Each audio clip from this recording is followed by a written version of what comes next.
ये जो मिट्टी रूपी बर्तन है इसमें परमेश्वर ने पवित्र आत्मा उंडेला है। छोटी छोटी बातों में मत लड़ने जाओ हर किसी से। Do not go to fight with people over little things. क्या लोग आपके बारे में बोलते हैं, What क्या people say अफवाहें about फैलाते हैं। जो परमेश्वर ने आपको दिया है वो बहुत कीमती है। What God has given to you is extremely precious.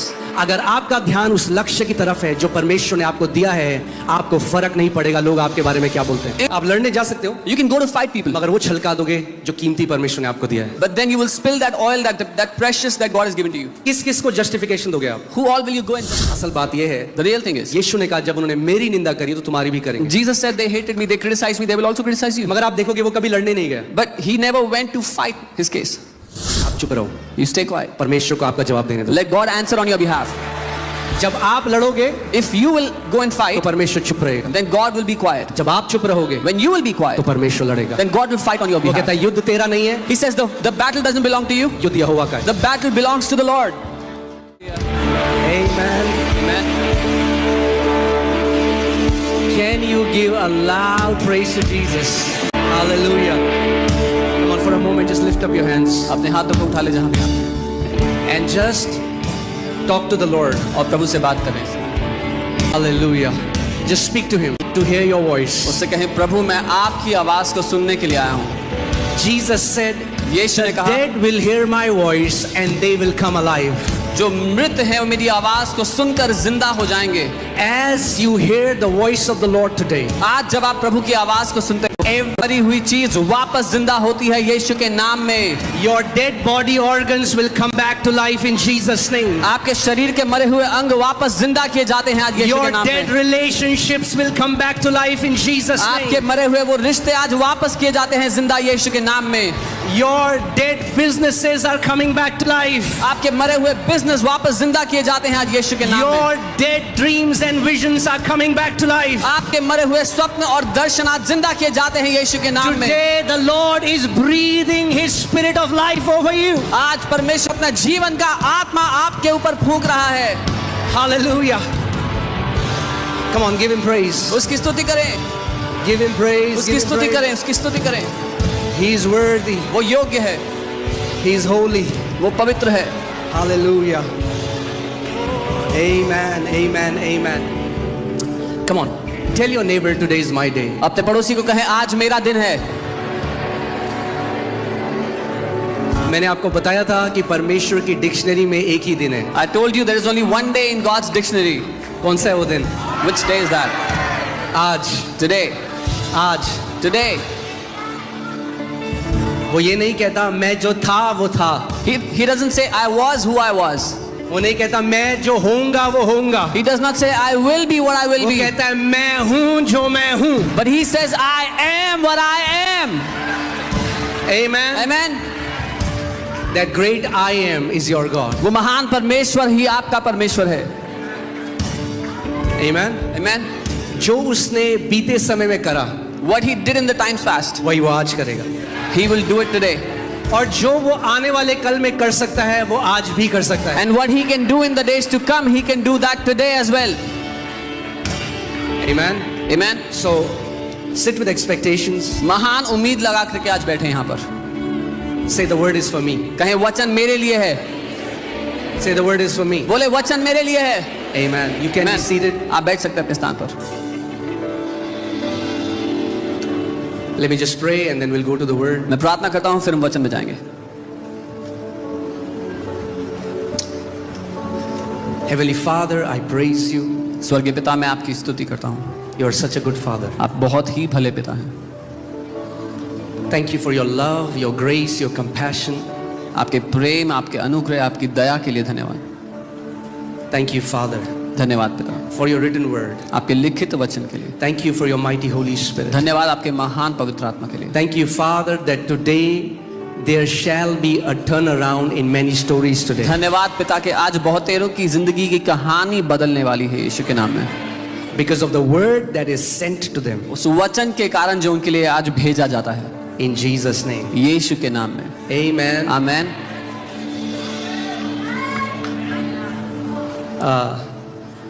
So I'll be preaching in English today. मैं इंग्लिश में प्रचार करूंगा आज. क्योंकि Because जब मैं हिंदी में प्रचार करता हूं तो हमारा इनबॉक्स भर जाता है कि हमें हिंदी नहीं आती, आप क्या कर रहे हैं ये. when I preach in Hindi, I receive so many messages saying we don't understand Hindi. What are you doing? और जब मैं इंग्लिश में प्रचार करता हूँ तो लोग बोलते हैं आप हिंदी में प्रचार क्यों नहीं When I preach in English, people say, "Why don't you preach in Hindi?" करते? तो मुझे ऐसा लगता है एक पाँव इधर है और I एक feel पाँव like I have one foot here and the other foot there. तो मैंने कहा So I दोनों said- साथ में करते हैं. I said, "I'll do it together, both of them." Amen. Amen.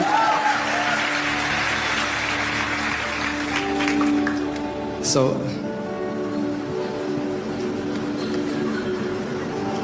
आज हम लोग एक नई सीरीज शुरू कर रहे हैं We're starting a new series today. और इस पूरे महीने हम लोग इस सीरीज को से सीखेंगे And this entire month we will learn through this series. और ये बहुत पावरफुल रहने वाला है. And it's going to be a very powerful series for us. Amen. Amen. और ये सीरीज है working with God. And the series is परमेश्वर के साथ काम करना. बहुत सारे मसीह केवल ये जानते हैं कि परमेश्वर से भीख कैसे मांगनी है, ये नहीं जानते कि उसके साथ मिलकर काम कैसे करना है. Many believers know how to beg God, but they don't understand how to work with God. परमेश्वर ने भिखारियों को जन्म नहीं दिया, God has not given birth to beggars. पुत्रों को जन्म दिया है, He has birthed sons. अपनी संतानों को जन्म दिया He है. has given birth to his own children. और कोई भी ऐसा व्यक्ति नहीं है जो चाहता है कि उसकी संतान उससे भीख मांगे. And no person wants that their children should beg from them. Amen.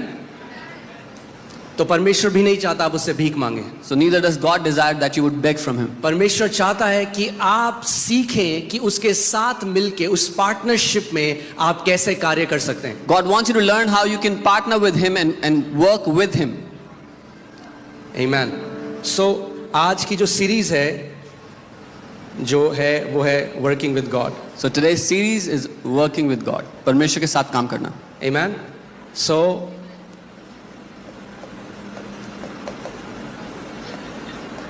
working with God. परमेश्वर के साथ मिलकर काम करना. और हम कुछ बहुत बढ़िया सीखने वाले हैं आज. And we are going to learn something amazing today. Amen. मैंने आपको बताया था कि एक चरवाहे का काम हाउस विजिट करना नहीं है. I told you a shepherd's responsibility is not to do a house कई लोग visit. कहते हैं पास्टर हमारे घर नहीं आता. Many people say pastor doesn't come to our house.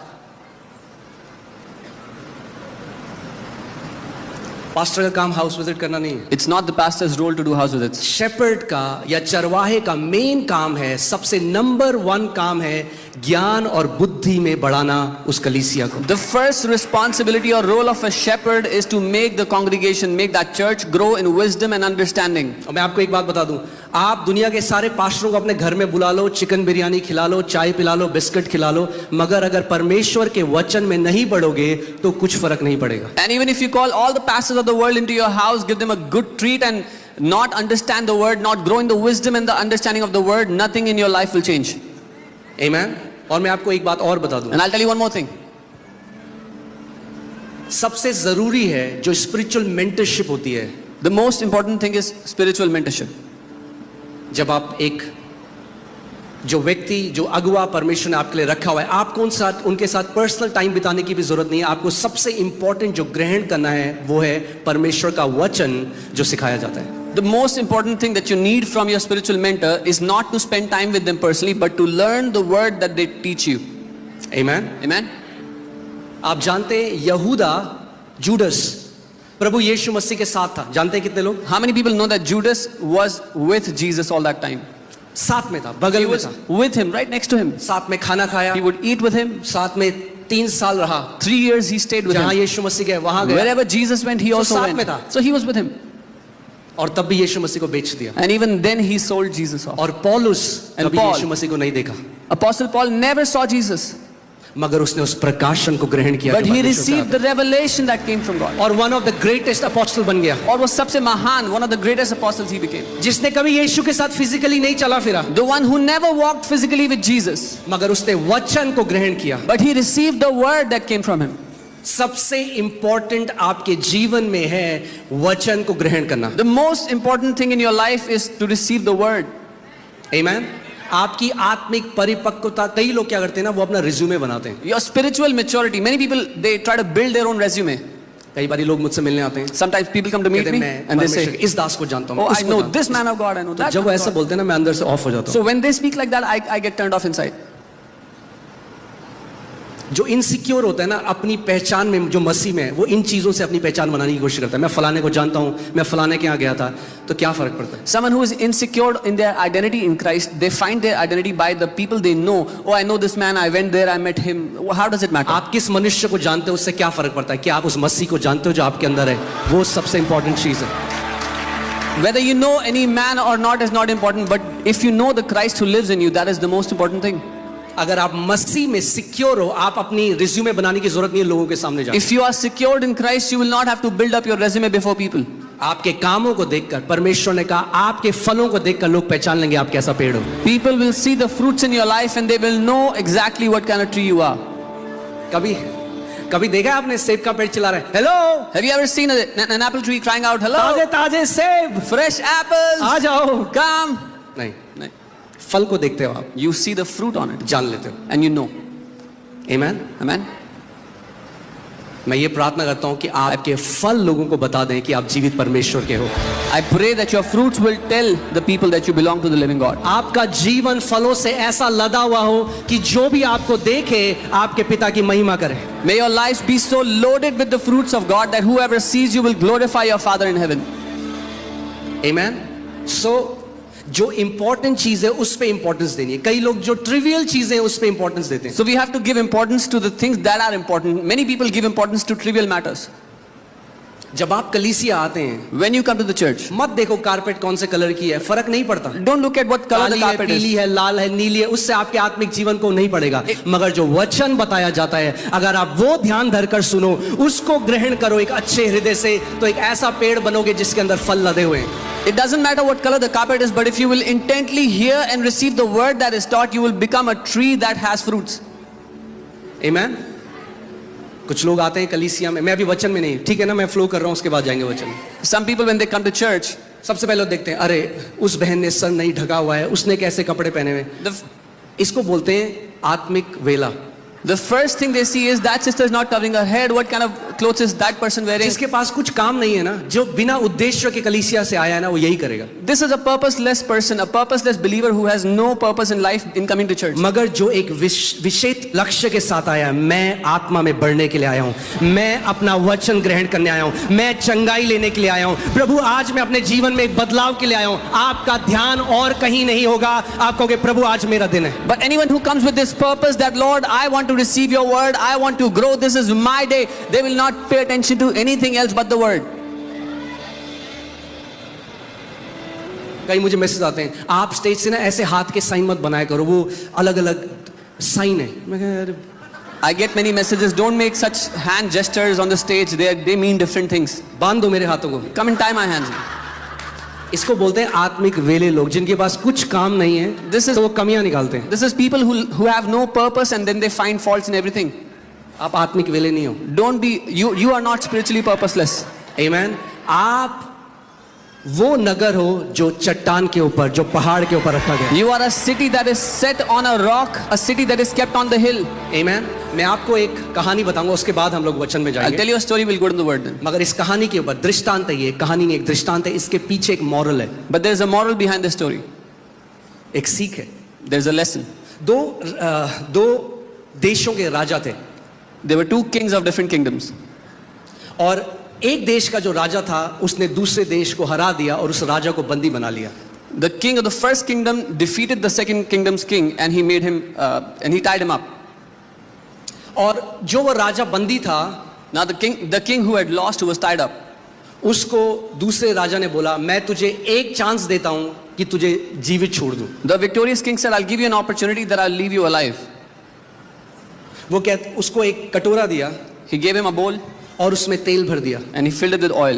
और बोला, तेरे को पैदल यहां से अपने राज्य तक जाना है। And he said, you have to walk from here right to your kingdom. उस राजा को बंदी बनाकर दूसरे राज्य में ले आए थे They had made him a prisoner, they brought him into his kingdom, और उसको बोला, and they told और him. प्याला भरा हुआ था, And the oil was tipped up to the brim.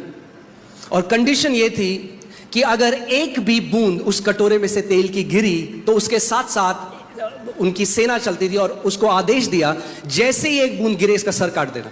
And there was a condition that if even a single drop of oil falls, there were soldiers walking with with that king, they were commanded to kill him immediately. और उन्होंने अपने नगर के लोगों को ये आदेश दिया कि जब ये राजा जाता है अपने देश में, इसकी खूब बेइज्जती करना, इसके लिए बुरा भला कहना. And they had instructed the people of their kingdom, when this king walks out of their kingdom, insult him, say mean and evil things to him. सो उस राजा को वो कटोरा दिया, उसमें जो तेल था, So they gave that bowl to that king, and there was oil in that bowl. और वो बड़ा ध्यान धर कर चलने लगा. And he started to walk very carefully. और सारे लोग उसके लिए उल्टा सीधा बोलते And हैं. all the people were blaspheming against him. उसके लिए बोलते हैं कि शर्म आनी चाहिए इस राजा को. They were saying he should be ashamed of ये himself. उसके परिवार के लिए बोलते हैं. They would say things about his family.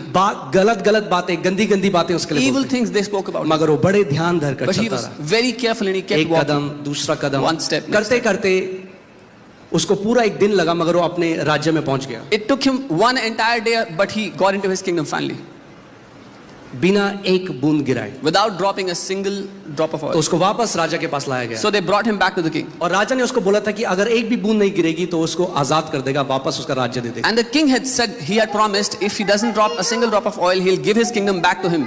तो राजा ने उससे पूछा So the king asked, कि तुझे इतना लोग बोल रहे थे, that people were cursing इतनी you, गंदी गंदी बातें तेरी निंदा कर रहे थे, they were accusing you, saying evil things about you. तूने क्यों नहीं रिएक्ट किया? Why did you not react? उसने कहा मैंने तो सुना ही नहीं, He said, I never heard anything. क्योंकि मेरा ध्यान इतना ज्यादा उस कटोरे में था Because all of my focus and attention was there in that bowl, कि मुझे सुनाई भी नहीं दिया कि कोई मेरे बारे में क्या कह रहा that I could not even hear what people were saying about me. है. ये जो मिट्टी रूपी बर्तन है, इसमें परमेश्वर ने पवित्र आत्मा उंडेला है. God has put his Holy Spirit in this earthen vessel. छोटी छोटी बातों में मत लड़ने जाओ हर किसी से. Do not go to fight with people over little क्या things. लोग आपके बारे में बोलते हैं, What क्या people say अफवाहें about फैलाते हैं. जो परमेश्वर ने आपको दिया है वो बहुत कीमती है. What God has given to you is extremely precious. अगर आपका ध्यान उस लक्ष्य की तरफ है जो परमेश्वर ने आपको दिया है, आपको फर्क नहीं पड़ेगा लोग आपके बारे में क्या बोलते हैं. If your attention is on that mark that God has given to you, that destiny, then it will not matter what people say about you. आप लड़ने जा सकते हो, You can go to fight people, मगर वो छलका दोगे जो कीमती परमेश्वर ने आपको दिया है. but then you will spill that oil, that precious that God has given to you. किस किस को जस्टिफिकेशन दोगे आप? Who all will you go and justify yourself to? यहाँ जो चंगाइयाँ होती हैं मैं आपको बता नहीं सकता कितने कमेंट्स हमारे पास आते हैं. The healings that happen here, I cannot tell you how many comments we लोग receive. गालियां लिखते हैं, लोग उल्टी सीधी बातें करते हैं. People write cuss words, they write किस evil किस things. को हम बताएंगे कि भैया नहीं है, ये जेन्युइन प्रभु का काम है? किस किस को आप बताओगे? Who all will you go and justify to this is genuine और work of कब God? करोगे? And until when will you do this? असल बात ये है, The real thing is, यीशु ने कहा जब उन्होंने मेरी निंदा करी तो तुम्हारी भी करेंगे. Jesus said they hated me, they criticized me, they will also criticize you. मगर आप देखोगे वो कभी लड़ने नहीं गया. But he never went to fight his case. आप चुप रहो, You stay quiet. परमेश्वर को आपका जवाब देने दो. Let God answer on your behalf. जब आप लड़ोगे If you will go and तो fight, परमेश्वर चुप रहेगा. then God will be quiet. जब आप चुप रहोगे When you will be quiet, तो परमेश्वर लड़ेगा. then God will fight on your वो behalf. कहता है युद्ध तेरा नहीं है, He says the battle doesn't belong to you. युद्ध यहोवा का है. The battle belongs to the Lord.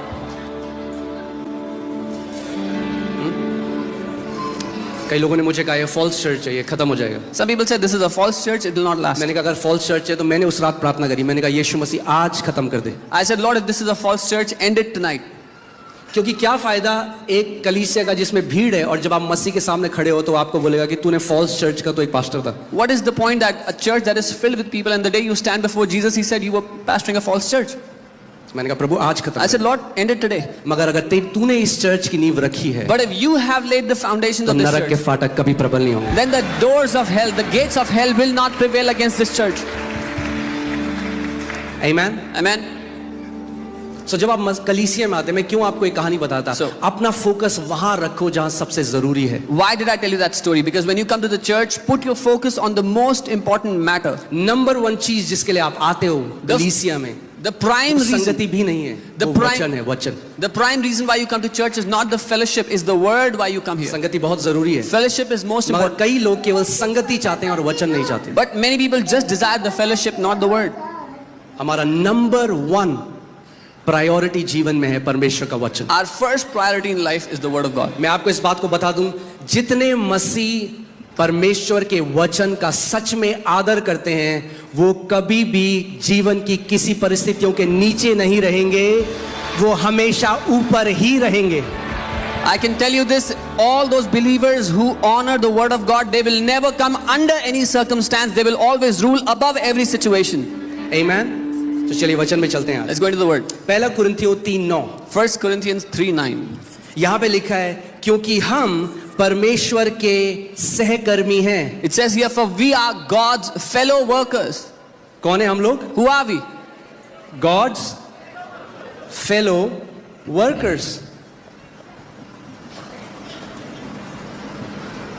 हम परमेश्वर के क्या हैं? सहकर्मी हैं, यानी उसके साथ काम करने वाले हैं. We are God's fellow workers. It means we work together with Him.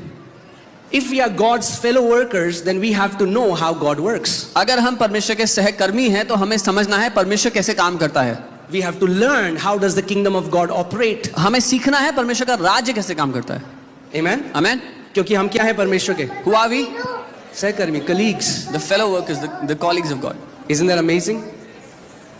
कि वो चाहता है कि हम उसके साथ मिलकर कार्य करें. हम सहकर्मी हैं परमेश्वर के. He wants that we work with Him. We are co-workers with Him. आगे देखिए क्या लिखा है. तुम परमेश्वर के खेत हो. You are God's field. तुम परमेश्वर के क्या हो? तो एक काम देखते हैं. ये दो खेत हैं यहाँ पे, ठीक है? So there are two fields here. Let's see that. ये दो खेत हैं There are two fields here. और एक भरा हुआ है फसल से. And one of the fields is filled with crops. और एक में थोड़े थोड़ा. And the थोड़ा other has sprinkles of crops. आप क्या हो परमेश्वर के? Who are you? खेत. The field of God. एक भरा हुआ है, फसल लहलहा रही है, One is filled with crop, with harvest, और एक में कुछ भी नहीं है. and the other has barely anything. इस खेत में किस चीज की कमी है? What does that field lack? हाँ, सीड. किसकी कमी है? सीड, यानी बीज. यस, बीज. It lacks seed. बीज की कमी है. It lacks seed. जब आप अलग अलग मसीहों को देखते हो, When you see different believers, किसी के जीवन में आप बहुत ज्यादा फल देखते हो, in one believer's life you see many किसी के fruits. जीवन में आप कुछ फल नहीं देखते. In one's life you barely find so anything. मसीह लोग क्या सोचते हैं? वो परमेश्वर है जिसने उसके साथ किया और मेरे साथ नहीं किया. So what believers think is God has done plentiful with him but not with me. वो सोचते हैं कि अगर किसी के जीवन में बहुत फल है, वो परमेश्वर ने कर दिया और हमारे जीवन में उसने नहीं किया. They think if somebody has so much fruit in their life it is because God has done it for them and but not for me. परमेश्वर पक्षपाती नहीं है. God does not differentiate. वो प्रेम करने वाला परमेश्वर He is है. a loving God. Amen. यहाँ पे जो खेत में कमी है वो ये है, What does this field lack? बीज. और मरकुस की पुस्तक, मरकुस की चौथी पुस्तक में लिखा है कि बीज क्या है? परमेश्वर का वचन. In Mark 4 the word of God says, what is that seed? It is the word of God.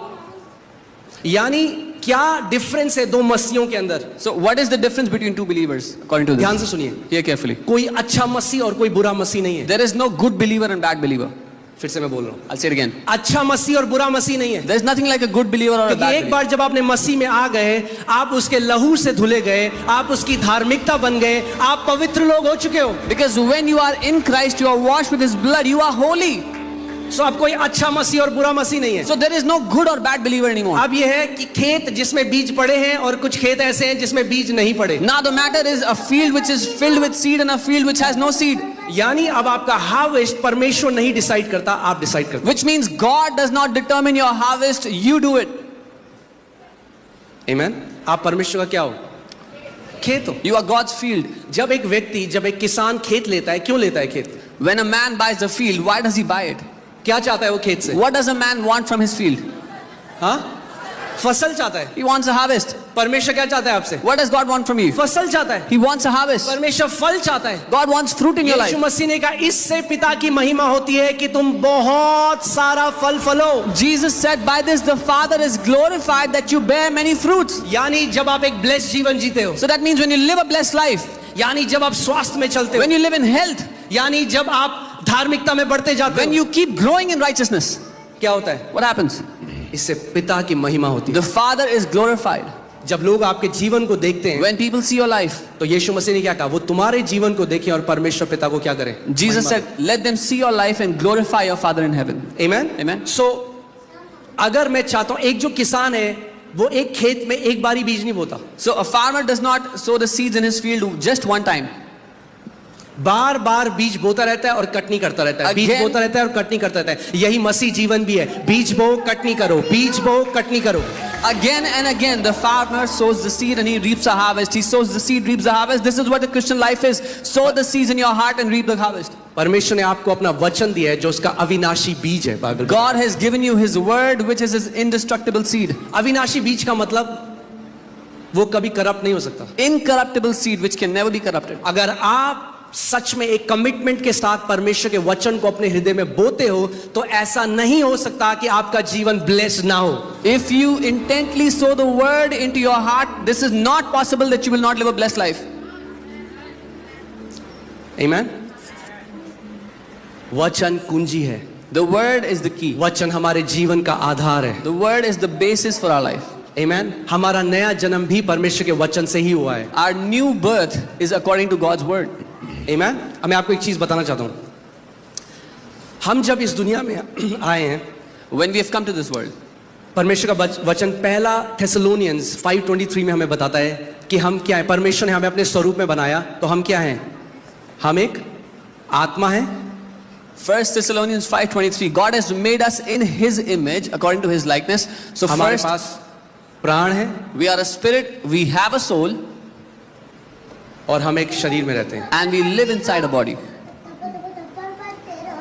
बोलिए, मैं एक आत्मा हूं, मेरे पास प्राण है और मैं एक शरीर में रहता हूं। Say, I am a spirit, I have a soul, and I live in a body. ये जो आप देख रहे हो ये आप नहीं हो, What you see, this is not you. आप एक आत्मा हो। You are a spirit. Amen? Amen? So Bible clearly differentiate करती है इन तीन चीजों के बारे में। So Bible clearly differentiates between these three things. सो जब एक बच्चा पैदा होता है When a child is born, तो सबसे पहले क्या सीखता है वो? what does he learn first? वो सीखता है अपनी बॉडी को कैसे, वो फिजिकल ट्रेनिंग करता है, He learns to physically train his body. जो हम कहते हैं मोटर स्किल्स। एक बच्चा जब पैदा होता है अपने हाथ हिला के देखता है, कुछ चीज पकड़ने की कोशिश करता है, अपने मुंह में डालता है सारी चीजें। Yeah, we call it motor skills. The child learns to use his fingers, tries to taste everything. वो क्या कर रहे हैं? वो फिजिकल ट्रेनिंग कर रहे हैं, अब सीख रहा है, ट्रेनिंग के द्वारा जा रहा है कि इस शरीर को मैं कैसे इस्तेमाल करूं। The child is physically training his body, so how he can use the body. Amen? और बच्चा बढ़ता जाता है, हल्के हल्के उसकी स्किल्स बढ़ती जाती है, मोटर स्किल्स बढ़ने लग जाती है, देखने की शक्ति, सुनने की, जो सारे 5 सेंसेस हैं बॉडी में, वो एक बच्चा यूज करना सीख जाता है। And the child becomes more and more proficient how to use these 5 senses, how to use his body. Amen? Amen? फिर क्या होता है जब आपका बच्चा 2 साल 3 साल 4 साल, माता पिता पे डिपेंड करता है, फिर आप क्या करते हो? उसको स्कूल में डालते हो कि ताकि वो क्या सीख जाता है, फिर वो आप उसको स्कूल में डालते हो कि वो इंटेलेक्चुअल ट्रेनिंग या मेंटल ट्रेनिंग में आप उसे डालते हो। When the child turns 2, 3 or 4, the parents send them to school so they can be trained intellectually, कि वो बुद्धि और ज्ञान में बढ़ सके। so they can grow in wisdom and understanding. Amen? मुश्किल तो नहीं है? It's not difficult, right? सब भेजते हैं अपने बच्चों को स्कूल में। Everyone sends their children to school. Why? Because we want them to exercise their mental faculty. क्योंकि हम चाहते हैं कि वो बुद्धि में बढ़ें. लैंग्वेज सीखे, They learn केमिस्ट्री languages. सीखे, They मैथ learn. सीखे, साइंस सीखे, They learn different subjects जो मेंटल फैकल्टी है वो डेवलप हो। which will help develop their mental faculty. Amen? होता क्या है, मोस्ट लोगों के केस में वो हमेशा इन 2 चीजों को डेवलप करते हैं और कभी स्पिरिचुअल ट्रेनिंग के थ्रू नहीं जाते। So what happens to most people is they train these 2 things, but they never go through spiritual training. एक आत्मिक प्रशिक्षण भी है। There is also a spiritual training. Amen?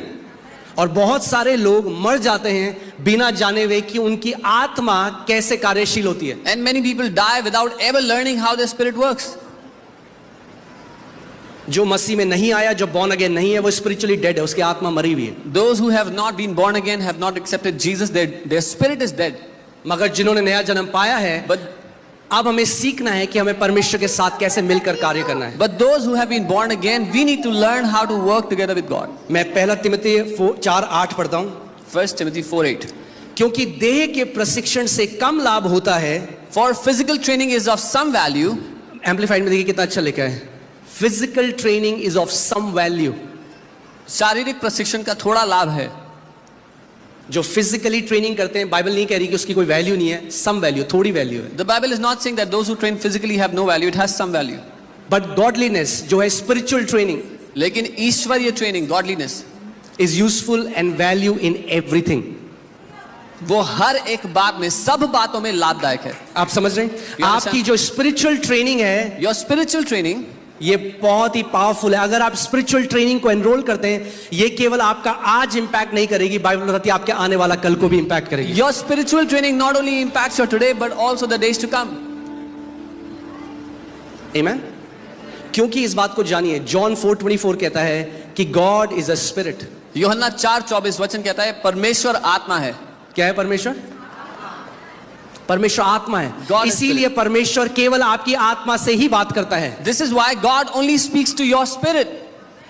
परमेश्वर आपके शरीर से बात नहीं करता। God does not talk to your body. परमेश्वर आपके सोल से बात नहीं करता। God does not talk to your soul. परमेश्वर आपकी आत्मा से बात करता God है। speaks to your spirit. Bible में लिखा है पवित्र आत्मा हमारी आत्मा के साथ हिंदी में क्या लिखा है? हाँ? नहीं no. Holy spirit bears witness with the spirit, जो बाइबल में कहती है। पवित्र आत्मा हमारी आत्मा में गवाही देता है। गवाही देता है। सो पवित्र आत्मा कहां बात करता है, कहां गवाही देता है? Where does Holy Spirit bear witness? कितने लोगों को पता है आप परमेश्वर के बेटे और बेटियां हैं? हाथ उठाओ। How many people know you are children of God? Your sons कितने and लोगों daughters को of God? पता है? How many of you know this? अगर मैं कहूं आप नहीं हो, If I say you're not God's अगर child, कोई आपको बोले एविडेंस दिखाओ, if someone asks you for an evidence, क्या शारीरिक एविडेंस do है? you have any physical proof? No. No. क्या सोल में एविडेंस है? Do कोई you have a फीलिंग है? proof in कोई your soul? Any नहीं। feeling? No. मगर आत्मा में आपको 100% एविडेंस है कि आप परमेश्वर के बेटे और बेटी हैं। But in your spirit you have 100% evidence that you are God's child. क्योंकि पवित्र आत्मा ने कहां गवाही दी? Where did the Holy Spirit give you आपकी evidence? आत्मा में। In your spirit. आमेन। इसीलिए हमें आत्मा के चलाए चलना सीखना है। This is why we have to learn to walk according to the Spirit. अगर हमें परमेश्वर के साथ कार्य करना है तो हमें समझना पड़ेगा कि हम परमेश्वर के साथ कार्य अपनी आत्मा के द्वारा करते हैं। If we have to learn to work with God, we have to understand that it is by our spirit that we work with God. Amen. John 4:24 पढ़ते हैं। इसमें लिखा है परमेश्वर आत्मा है और अवश्य है कि उसकी आराधना करने वाले आत्मा और सच्चाई से आराधना करें। It says God is spirit and those who worship him must worship in spirit and truth. मे भी नहीं है, मस्ट है। शायद नहीं है. It's not शायद. अगर आपको परमेश्वर की आराधना करनी है तो आपको आत्मा में उसकी आराधना करनी पड़ेगी। If you have to worship God, you have to worship him in spirit. आत्मा, और इंग्लिश बाइबल कहती है स्पिरिट एंड ट्रूथ। ट्रूथ जो है वो उसके वचन के लिए लिखा गया जॉन 17:17 में। The English Bible says truth, satya. The word is truth. John 17:17 says. आमेन। मैं आपको बता रहा हूं जो आपको सबसे इंपॉर्टेंट चीज जो आपको चाहिए वो है परमेश्वर का वचन। I'm telling you the most important thing you need is the word of God. आमेन। और जब आप क्योंकि परमेश्वर के खेत हैं, जब आप वचन को ग्रहण करने लग जाते हैं, And because you're God's field, when you start receiving the word, क्या होता है? what happens? ऑटोमेटिकली आप फ्रूट्स को देखने लग जाते हैं। You start seeing fruits in your life आप जानते automatically. हैं जय में चलना मुश्किल नहीं है मसीह में। You know, it's not difficult to walk in victory in Christ. परमेश्वर अक्के क्या बोलते हैं, अक्कड़ बक्कड़ बम्बे बो नहीं करता किसी को ब्लेस करने के। God does not pick and choose who he has to bless. कई लोग सोचते हैं कि परमेश्वर ने उसको कर लिया, मेरे साथ नहीं करा। Some people think, oh, God bless that guy, he did not do क्या it to आपने me. कभी ये सोचा कि उस व्यक्ति की भागीदारी क्या थी परमेश्वर के साथ? Have you ever thought about what did that person do or partner with God in? परमेश्वर तो सबको ब्लेस करना चाहता है और कर दिया है bless. God desires to bless each and everyone he मगर has कई blessed. मसीहों ने सीखा ही नहीं अपनी मिरास को ले लेना जो उनकी है। But many believers have not learned to take their inheritance which is already theirs. परमेश्वर कह रहा है ले लो, मैंने तुम्हें सारी आशीषों से आशीषित कर दिया है आत्मिक जगहों में। God is saying, take it, I have already blessed you with all blessings in the spiritual places. आप जानते हो आपकी सारी आशीषें भी कहाँ हैं? Do you know where all your blessings are? Spiritual realm में। In the spirit world. आपको परमेश्वर के साथ पार्टनरशिप करनी है कि आप उसको पृथ्वी पे ला सके। You have to partner with God to bring those on the earth. और यही कई मसीह नहीं जानते हैं। And this is what many believers don't इसीलिए know. जिंदगी भर भीख मांगते हैं। This is why they beg all their life. Prabhu they they they they they Lord, क्यों give नहीं me, देता give me, परमेश्वर? give they me. They they. Why don't you give me, Lord? इसीलिए हमें सीखना है। We So have to ये learn. जो सीरीज है So this series, इसमें हम सीखेंगे कि परमेश्वर जो एक अदृश्य आत्मा है उसके साथ आप कैसे सहभागी हो सकते हैं। in this series we will learn how God who is an invisible spirit, you can learn to partner with him.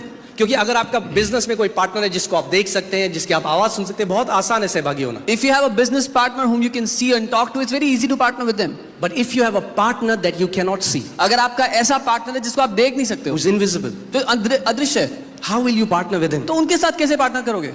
You will partner with him through your spirit. अपनी आत्मा के द्वारा आप उनके साथ पार्टनर करोगे। Amen. Amen.